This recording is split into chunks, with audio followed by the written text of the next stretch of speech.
take a moment. What's in your head? Think of all the things that are in your head, and this might mean you don't listen to a word I say for the next few moments. Maybe you're a list writer who every morning writes down what's in your head anyway. I was thinking through what's in my head, and I had it in a few different boxes. I've got like the work box, and there's all these things I have to attack at work, some projects that are on the go, some admin that's just on the back burner because I hate admin. There's some meetings that I've got to take, there's some new things we've got to purchase for the business and for the church, there's some charity commission things, there's some finance things, there's, you know, all this kind of stuff. Then there's the kind of around the house box, if you like, where there's things that need fixing around the house. You know, the shower screen leaks, and next door neighbour, he's already mowed his lawn once this year, and ours is, you know, you could lose a tiger in our lawn, and I've got to fix that. And the fence needs painting, and there's a bit of the fence that needs fixing, and you know, there's all this stuff around the house, and we haven't decorated for a little while. And then there's the kind of our life stream, if you like, and you know, how do we get the kids to school, and what's the school run look like this year in our diary, and where do we go on holiday, and do we go on holiday with other people, and do we wait, or do we book it now, or do we wait for maybe there'll be a better deal that comes up, lastminute.com. Have we got spare money this month? Do we need to somehow save more money this month, get more money this month, take another job this month? Should I be hanging around at the school gate to make more friends with more of the parents, or is that just a waste of time because nobody really wants to do that anyway? So I've got all that going on, and then there's like Brexit is in there, you know, and now Russia is in there as well, and there's all this stuff in our head all the time just circling round. Solomon, who much of this wisdom literature that we're looking at is attributed to, he was this young kid, 13, 14 years old, and he gets made king. His dad was the king, the most famous king of Israel, a guy called David. He passes on the kingship, passes on the crown to his son Solomon.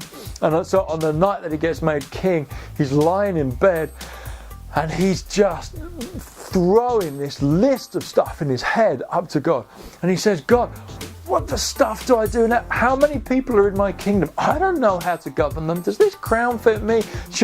Do I walk at the front of the line, or in the middle line, or at the end of the line? How do I govern rightly? The rules that my dad made, are they good? What do we do about the temple? What do we do about that war that we're engaged in out on the eastern flank? All this stuff he just throws at God, and he says, I don't know what to do. There's a storm going on in his head. Much later on in the Bible, there's a time when Jesus is sailing across a lake with some of his mates, and some of his mates are fishermen. They're seasoned seafarers, and the Bible says this storm blows up, and they just start freaking out. Jesus isn't freaking out, by the way. He's pretty calm, and he's just having a little bit of a catnap. But these guys, they're bailing water, and they're kind of, should we take the sails down? Should we keep the sails up? Should we row? Should we just dive overboard? What do we need to do? Where's the muster point? Was anyone listening at that point?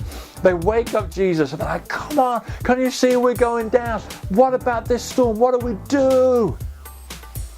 And Jesus says to the storm, peace, be still. Be calm. Just like when Solomon says, I got this storm going on my head, so much is going on, what do I do? God says, you need chokmah, you need wisdom, you need this creative energy to help you see your way through. As we've been going through this series on wisdom, a few of us have been coming up against decisions, and we're thinking, well, I don't know, I've got the wisdom police now in my head. Am I doing the right thing? Am I talking to the right people? Am I going on the right dates? Have I put my money in the right area? And it's like added another layer of stress. Proverbs 3 says this, that the ways of wisdom are good and pleasant ways, and that they bring peace.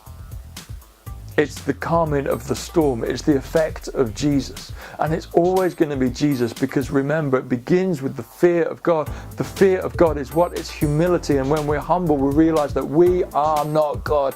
He is. And so we come to him in a position of awe and reverence and respect, understanding that he's holy and powerful and other. And we say, Jesus, what is it that you say about this? How is it that you win in this scenario? What would you do right now? And always, whenever his voice whispers to you, whenever his footsteps lead us, they always have with them, alongside them, a growing awareness of feeling of peace. doesn't add to the turmoil and stress. He calms the storm. So if you're weighing up big decisions, if you're juggling a load of things in the air and you're thinking, what do I do? How do I know what God thinks? Then what God thinks will be accompanied by peace. It won't necessarily be the easy thing, it won't necessarily be the obvious thing, but it will always be the thing that brings peace. So this week, may you know peace.